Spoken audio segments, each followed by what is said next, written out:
এখন আপনাদেরকে দেখাবো অল্প সহজে কীভাবে ছাগলের খাদ্য তৈরি করতে হয়। চলেন আমরা দেখে আসি। প্রথমে আমরা কাপড়ের সাথে পানি দিয়ে নিচ্ছি।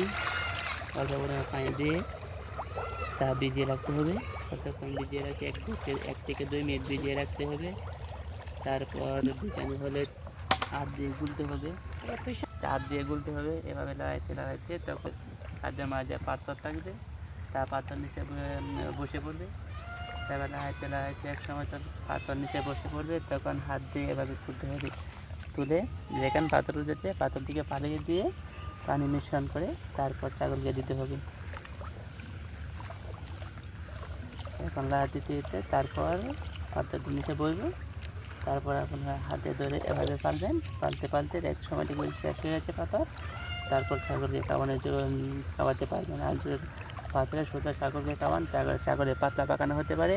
তার থেকে আপনার ছাগল বিভিন্ন রূপে দেখা দিতে পারে, যেমন পাতলা পাকানা।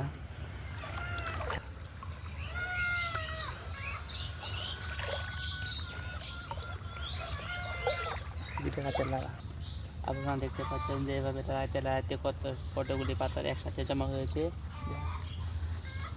এভাবে তাড়া দিতে হবে, তাড়া দেওয়া চালিয়ে তারপর ছাগলকে কেটে দিতে হবে। এখন আমার কাম শেষ। এখন ছাগলকে নিয়ে দিব খাবার। আপনারা দেখবেন ছাগল কীভাবে খায়। এবার দেখবেন চলেন এবার ছাগলের খাদ্য খাওয়া যাক।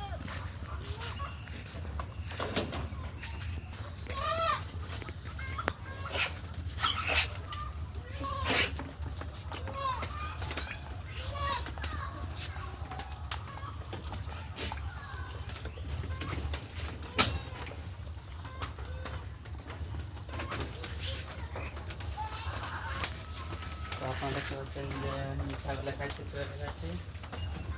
এভাবেই অল্প পুঁজিতে ছাগল পালন করা যায়। আমি যেগুলো দিয়েছি এগুলোতে পোলট্রি পারলে অতিরিক্ত খাদ্যগুলো এভাবে ছাগলকে দিলে পানি মিশ্রণ করে দিলে ছাগল খাইয়ে ঠিক করতে হবে।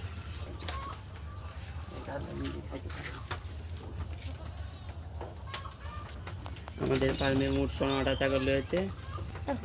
এর মধ্যে আমরা একটা বিটার লাগছি, কারণ বিটার ছাড়া অতগুলো ছাগল একসাথে লালন পালন করলে হয়তো ছাগল ডাকলে সেটা বোঝা যায় না। তাই একটা বিড়াল আপনাদের অবশ্যই একটা বিড়াল রাখতে হবে ছাগলের সাথে।